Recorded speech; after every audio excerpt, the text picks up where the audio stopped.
Assalamualaikum warahmatullahi wabarakatuh. Perkenalkan, nama saya Bambang Dasuri dengan NIM 225790012. Di sini saya akan menjelaskan materi saya yang sudah saya buat ke dalam PPT yang berjudul Pemikiran Ekonomi Praklasik dalam konteks keterbatasan sumber daya alam dan lingkungan hidup. Ada 5 pokok pembahasan. Yang pertama adalah ekonomi praklasik, yang kedua keterbatasan sumber daya alam, yang ketiga pengertian lingkup hidup, dan yang keempat pemikiran ekonomi klasik dalam konteks keterbatasan sumber daya alam, dan yang terakhir adalah pemikiran ekonomi klasik dalam konteks lingkungan hidup. Yang pertama adalah ekonomi praklasik. Ekonomi praklasik merujuk pada pemikiran ekonomi sebelumnya muncul aliran-aliran ekonomi klasik yang lebih terkenal seperti merkantalisme, fisiokrasi, dan fisiokrat. Walaupun pemikiran ekonomi praklasik tidak memiliki kesatuan atau kohesi yang jelas, namun beberapa pemikir Plato, Aristoteles, dan Thomas Aquinas memberikan sumbangan penting dalam pengembangan gagasan ekonomi. Mereka seringkali mengaitkan ekonomi dengan etika politik dan keadilan sosial dan memberikan pemikiran tentang distribusi kekayaan dan peran pemerintah dalam mengatur ekonomi. Dan yang kedua adalah keterbatasan sumber daya alam. Keterbatasan sumber daya alam adalah kondisi di mana kita tak mempunyai cukup sumber untuk memenuhi semua kebutuhan kita. Keterbatasan ini terjadi karena sumber daya alam tidak dapat diperbarui secara tepat,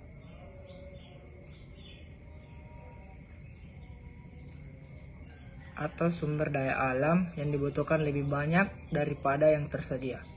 Faktor-faktor penyebab keterbatasan sumber daya alam antara lain pertumbuhan penduduk, kemampuan produksi, kondisi geografis, bencana alam, dan wabah penyakit. Untuk mengatasi keterbatasan sumber daya alam ini, perlu dilakukan pengolahan berbagai macam sumber daya alam atau pengelolaan berbagai macam sumber daya alam. Dan yang ketiga adalah pengertian lingkungan hidup. Menurut Undang-Undang tahun 1997, menurut Undang-Undang nomor 23 tahun 1997, lingkungan hidup adalah kesatuan ruang dengan semua benda, daya, keadaan, dan makhluk hidup termasuk manusia dan perilakunya yang mempengaruhi kelangsungan kehidupan dan kesejahteraan manusia serta makhluk hidup lain. Sedangkan ruang lingkup hidup Indonesia meliputi ruang tepat Negara Kesatuan Republik Indonesia yang berwawasan Nusantara dalam melaksanakan kedaulatan, hak berdaulat, dan yurisdiksinya. Dan yang keempat ada pemikiran ekonomi praklasik dalam konteks keterbatasan ekonomi.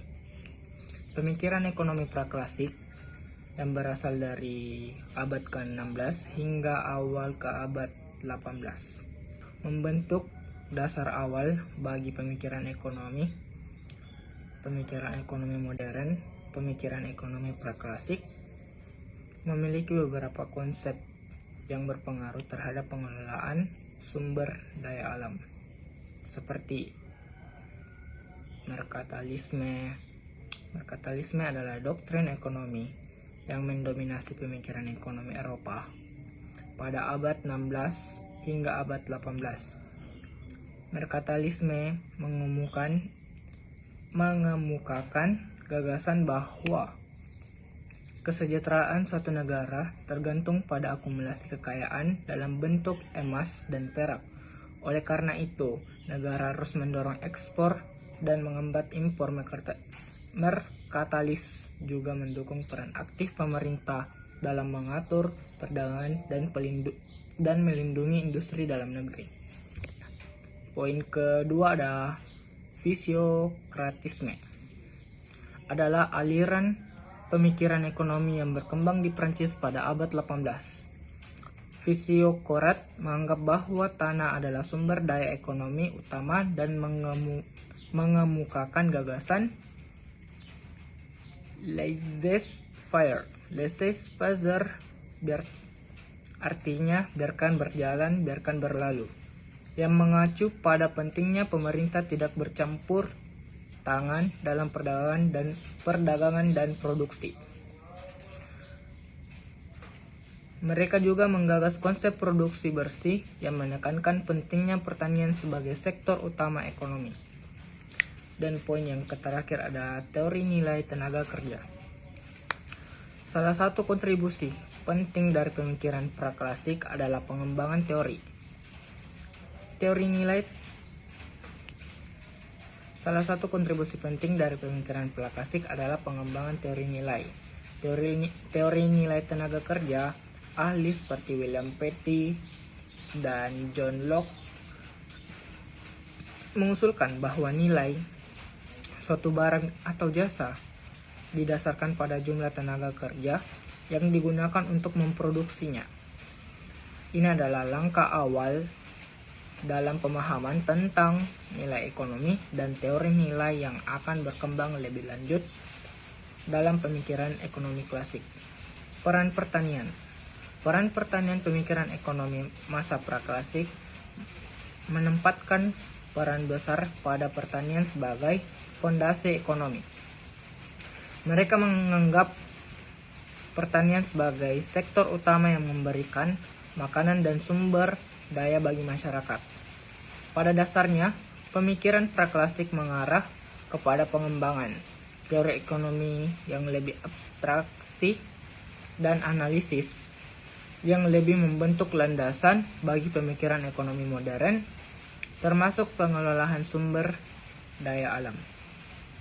Dan yang kelima adalah pemikiran ekonomi praklasik dalam konteks keterbatasan sumber daya alam.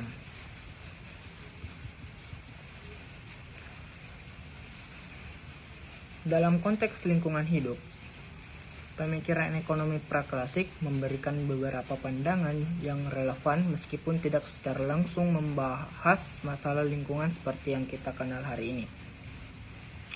Contohnya, dalam pemikiran Aristoteles, konsep oikonomia, ekonomi atau yang biasa disebut ekonomi rumah tangga, menekankan pentingnya mengelola sumber daya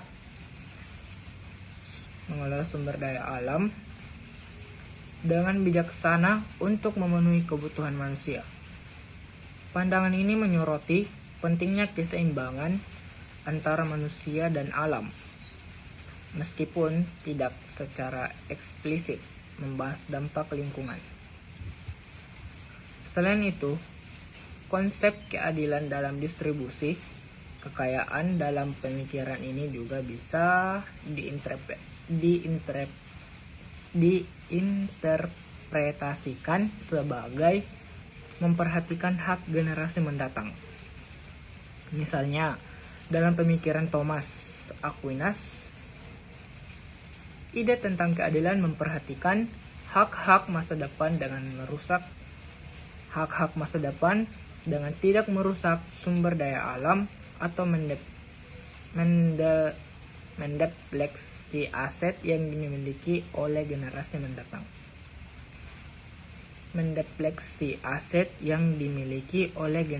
mendatang. Meskipun pemikiran ini secara tidak langsung membahas isu lingkungan hidup seperti yang kita kenal hari ini, namun prinsip-prinsipnya memberikan dasar untuk mempertimbangkan dampak manusia terhadap lingkungan alam dan mempromosikan praktik-praktik ekonomi yang lebih berkelanjutan. Itulah yang dapat saya sampaikan dari materi. Saya Bambang Desuri pamit undur diri. Wabillahi taufiq wal hidayah. Wassalamualaikum warahmatullahi wabarakatuh.